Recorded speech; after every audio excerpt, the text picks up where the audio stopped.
Officiellement officieux et officieusement officiel. Welcome to Gojo TV. Bonjour Monsieur Chekib. Bonjour Ad. Bon, on entend souvent parler de l'impunité, surtout dans ce monde politique. Qu'est-ce que tu pourrais dire de l'impunité dans ce monde politique algérien? Alors, je prendrai un exemple qui est très caractéristique et qui est d'ailleurs qu'on peut extrapoler aussi, pas seulement pour ce pays-là, mais pour d'autres pays et pour l'Afrique de l'Ouest, le Sahel et même sur d'autres continents. C'est un exemple parfait d'impunité. Il s'agit, alors cet exemple-là, c'est un personnage qui est un général, donc il s'appelle le général Nazar. Il a été ministre de la Défense plusieurs années, dans les années 90. Et alors, on reprend sa carrière un peu de militaire au début. Il fait partie de ceux qu'on a appelés les DAF. D-A-F. Alors, qu'est-ce que c'est que les DAF alors, les DAF, c'est les déserteurs de l'armée française. D-A-F. DAF. Oui. Donc la population les a surnommés les DAF. Pourquoi? Parce que ils sont assez nombreux, d'anciens soldats et anciens sous-officiers, quelques officiers aussi, qui étaient dans l'armée française.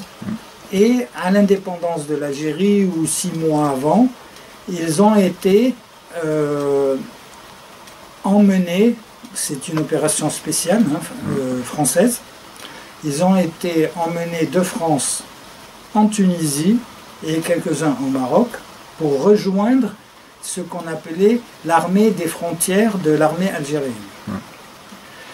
Et à ce moment-là, ils sont incorporés dans l'armée des frontières et en général, ils n'avaient pas de grade ou des petits grades de subalternes, mais 30 ans après l'indépendance, on va les retrouver tous des grands généraux de l'armée algérienne. Des généraux, même ce qu'on appelle les généraux majors, puisqu'ils se sont créés des grades pour être plus encore que les autres généraux.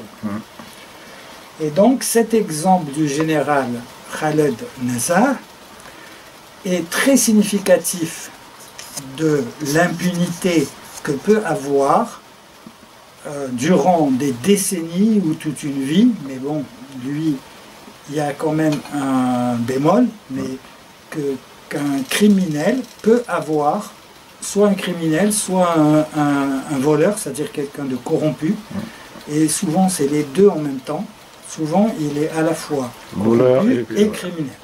Ça, c'est les grands chefs, comme lui, le général Khaled Nazar, qui fait partie des quelques grands généraux algériens qui sont les vrais détenteurs du pouvoir en Algérie, depuis son indépendance jusqu'à aujourd'hui. Et il y a eu toujours des carterons comme ça, des groupes de généraux qui ont dirigé l'Algérie au-dessus des ministres, des gouvernants, etc., et du président de la République, que soit ils le choisissaient, on dit dans leur langage, ils le cooptent, ils sont cooptés, et donc dans leur langage aussi, on appelle ça un conclave. Ils se réunissaient en conclave secret, là, par exemple 30 généraux. Ils décident que ça sera Bouteflika qu'on va choisir pour le prochain président de la République. Ou bien ils vont choisir le colonel Chadli Benjedid qui était président avant, ou le général Zerouel par exemple. Tout cela, ils sont choisis dans des conclaves à partir du décès du colonel Boumedienne. Donc en 1978, là il y avait la réunion du premier conclave pour désigner le colonel Chadli Benjedid comme successeur, etc. jusqu'à aujourd'hui. Alors, le général Khaled Nazar, comment est-ce qu'il s'est illustré? Et comment il a grimpé les échelons de la hiérarchie militaire jusqu'à devenir un des des 3-4 plus importants, avec un autre général dont on a peut-être déjà parlé, le général Mohamed Medienne, surnommé général Toufik, qui lui se fait appeler le dieu d'Alger. Ces deux-là sont jusqu'à aujourd'hui les grands maîtres du pouvoir en Algérie. Tous les autres sont des marionnettes. Et s'ils ne sont pas des marionnettes qui sont d'autres généraux, ben, ils sont dans leur clan. Et s'ils forment un clan séparé, il y aura des règlements de compte entre eux. D'ailleurs, actuellement, il y a au moins 60 généraux qui sont en prison. Ils rentrent, ils sortent selon les règlements de compte d'un clan de Nizar ou un clan de Mohammedienne ou d'autres. Ils se condamnent, ils les mettent en prison et après ils les libèrent, etc. Et donc le général Nizar lui-même, quand il y a eu le Hirak en Algérie, il a été mis en prison. Et le général Toufik aussi. Ils ont été mis. Le général Toufik, il était condamné et mis en prison. Et le général Khaled Nazar était condamné à 15 ans de prison, mais il s'est sauvé. Il s'est sauvé à l'étranger, il est parti en Espagne. Parce qu'il ne pouvait pas venir en France. Il y a déjà des actions en justice contre lui, pour crimes contre l'humanité. Hein. Et ça, c'était à l'époque du président Sarkozy, Nicolas Sarkozy. Le général Nizar était venu d'Alger à Paris. Et le jour même, le procureur de la République de Paris a su qu'il était sur le territoire français. Donc il a lancé une convocation pour le lendemain matin à 9 h du matin. Sarkozy s'était arrangé pour le faire partir sur un jet privé à partir de l'aéroport militaire de Villacoublay à 11 h du soir, à 23 h. C'est-à-dire qu'il s'est sauvé comme un voleur en cachette la nuit. Pour échapper à la justice française. Parce que la justice algérienne, elle ne l'a jamais poursuivi, elle ne le poursuivra jamais. Donc, du point de vue de l'Algérie, il a une garantie à vie d'immunité et d'impunité. D'accord. Mais en même temps, comme c'est un personnage qui a dirigé les troupes qui ont organisé des massacres, il était déjà dans les grands responsables, les grands chefs de la hiérarchie militaire qui ont organisé la répression de octobre 1988. En octobre 1988, il y a eu une insurrection générale dans toute l'Algérie. Il faisait partie des 4-5 grands généraux qui ont appliqué la répression contre cette insurrection. Il y avait des milliers et des milliers de gens qui étaient mis en prison et des milliers de morts. Bien sûr, ils n'ont avoué que 549 morts. Ah, d'accord. Et donc là, pour ça, il est impuni jusqu'à aujourd'hui. Et il n'y a pas d'action en justice à l'étranger. Après, il y a eu les années 90 où on parlait de terrorisme, d'islamisme, etc. Et donc là, il y a eu à peu près dans les 300 000 morts, dont 250 000 morts qui étaient reconnus au moment de la première élection de Bouteflika. C'est-à-dire après la décennie, ce qu'ils appellent eux la décennie noire. Et le ministre de l'Intérieur de l'époque, un colonel, le colonel Zalouni, qui était l'ancien chef de la sécurité militaire de toute l'Algérie, il a, en tant que ministre de l'Intérieur, il a donné les résultats des élections, comme quoi Bouteflika, bien sûr, il est élu d'office, et Bouteflika prétendait qu'il veut réconcilier les Algériens, etc., etc. Et donc, ils ont reconnu officiellement dans un discours à la télévision du ministre de l'Intérieur qu'il y avait eu 250 000 morts de sa propre bouche. Donc, c'est quelque chose d'officiel. Et là, le deuxième mandat de Bouteflika, ils ont encore reconnu qu'il y avait 300 000 morts. parmi les généraux qui ont été les coupables de ces 300 000 morts, et l'un des principaux, c'est le général Nezzar.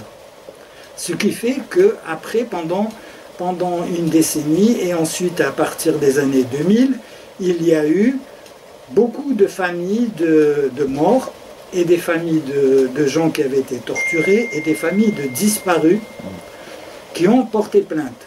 Ils ont porté plainte là-bas, bien sûr, il n'y avait aucune suite, mais ils ont porté en France. On a vu que malgré tout, maintenant le général Nezzar ne peut plus venir séjourner en France, sinon il risque d'être convoqué par le procureur de la République, parce que l'action en justice, elle existe toujours, elle est toujours pendante. On dit qu'elle est pendante.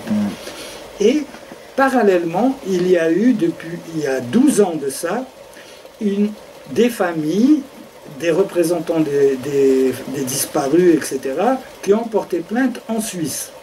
Et finalement, c'est une organisation, une ONG, une organisation qui s'appelle Trial International, qui est spécialisée dans la lutte contre les crimes dans différents pays du monde, et donc qui ont porté plainte en Suisse. En 2002, c'est seulement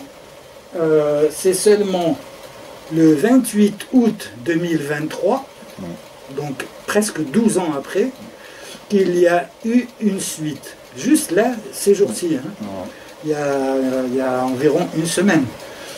Et donc là, le MPC, c'est-à-dire le ministère public de la Confédération helvétique, c'est-à-dire de Suisse, a transmis au tribunal pénal fédéral, le TPF, tribunal fédéral, qui est l'équivalent de la Cour de cassation, c'est-à-dire la plus haute juridiction de Suisse.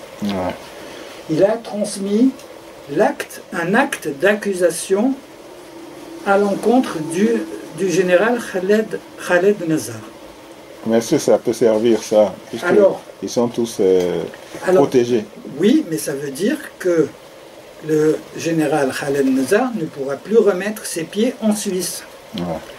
Et le fait qu'ils ne remettent pas ses pieds en France et qu'ils ne remettent pas ses pieds en Suisse, pour eux, ça veut beaucoup dire. Parce que eux, leur véritable pays, c'est la France ou la Suisse. C'est comme tous les autres corrompus et les autres criminels, qu'ils soient d'Afrique du Nord ou d'Afrique de l'Ouest ou du Sahel ou d'Afrique ailleurs, ou même d'Orient et tout ça. Leur pays, en fait, leur vrai pays, c'est ici. C'est en France, en Espagne, en Suisse, en Italie, en Angleterre, aux États-Unis, au Canada. Et c'est là où ils mettent dans des comptes en banque, ils ouvrent des comptes en banque en leur nom, ou bien le nom de leur épouse, ou le nom de leur neveu ou de leur fils. Et ils achètent des biens immobiliers, toutes sortes de biens, et des commerces, etc. Et donc, tout en jouant les nationalistes dans leur pays. Et donc, ça, c'est un coup porté à l'impunité de ce général Khaled Nezzar.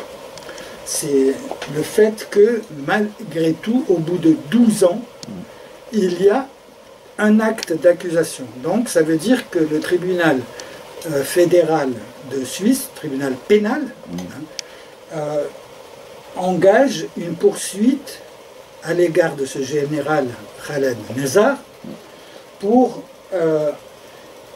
des faits reprochés très très graves.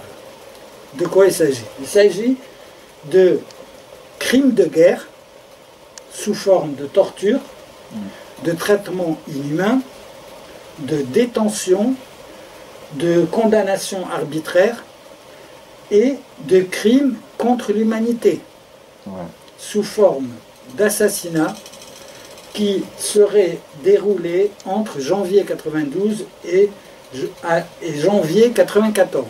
Ça, c'est l'action pénale qui est engagée en Suisse depuis le 28 août 2023 officiellement. Oui, bon, mais je ne vous coupe pas, mais là, on est en 2023, il a quel âge à peu près? Il a, si je me souviens bien, actuellement il doit avoir 85 ans. Bon. Il a été ministre de la Défense aussi. Ouais. Mais à 85 ans, protégé par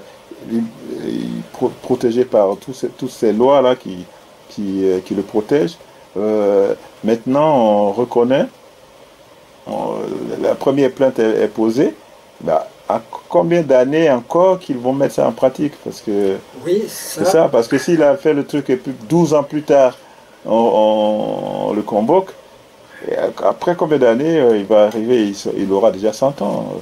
Oui. Alors ça sert à quoi? C'est ça la justice, hein, mais on dit toujours qu'il faut laisser la justice faire son travail. Ouais. Mais c'est vrai qu'il va certainement échapper à une vraie condamnation, c'est-à-dire normalement pour crimes de guerre et crimes contre l'humanité, c'est très très grave.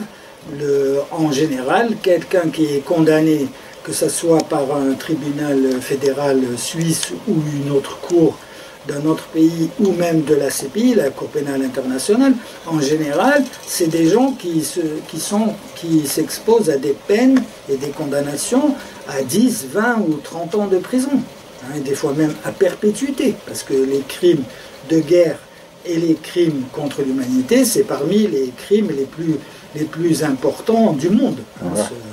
Donc, lui, c'est vrai, il va certainement y échapper. Parce que si la procédure va encore mettre 10 ans pour avancer, ouais. Il aura 95 ans. Ouais. D'ailleurs, peut-être on ne sait pas s'il sera toujours vivant aussi. Hein. Ouais, bon, on ne lui souhaite pas ça. Donc, et si ça... Oui, mais bon, à partir d'un certain âge, ouais. qu'on ait commis des crimes contre l'humanité ou non, on n'est pas éternel. Ouais. Donc, et en plus, les faits qui lui sont reprochés sont des faits qui datent des années 90. Comment? Ça fait quand même 30 ans. Ouais. Donc c'est... Voilà, c'est vrai que même dans ce cas-là, il y a une impunité, oui. quelque part. Ouais. Sauf que lui n'était pas le seul. Il y a au moins 20 ou 30 ou 50 généraux algériens qui étaient aussi des criminels de guerre et qui commettaient des crimes contre l'humanité, comme lui, à divers niveaux de responsabilité, ouais. Mais ils étaient tous dans le même système. Et certains généraux même pratiquaient la torture de leurs propres mains, comme un certain général qu'on appelle le général Tartag, qui lui a dirigé un centre de torture à Benaknoun, à Alger, et ce général est surnommé, jusqu'à aujourd'hui, il est surnommé le général Chignol, ouais. Parce qu'il torturait les gens de ses propres mains à la chignole. Les ouais. Parachutistes français pendant la guerre d'Algérie, ils torturaient à l'électricité, lui, il torture à la chignole. Et donc, le général Tartag aussi, il n'a jamais été inquiété, il n'a jamais eu affaire à la justice, qu'elle soit algérienne ou qu'elle soit d'un autre pays ou international. Ouais. Et il y en a plein d'autres comme lui qui vont échapper. La même chose au Mali, la même chose au Niger, la même chose, je ne sais pas moi, hein, la même chose pour Pinochet, hein, ouais. Au Chili. La même chose pour tellement d'autres criminels de guerre et criminels contre l'humanité, que c'est vrai, l'impunité, elle est pratiquement la règle, presque. Et l'exception, c'est que quelqu'un soit quand même inquiété en justice, comme c'est le cas aujourd'hui de Khaled Nazar. Merci. Au revoir. À bientôt sur Gojo TV.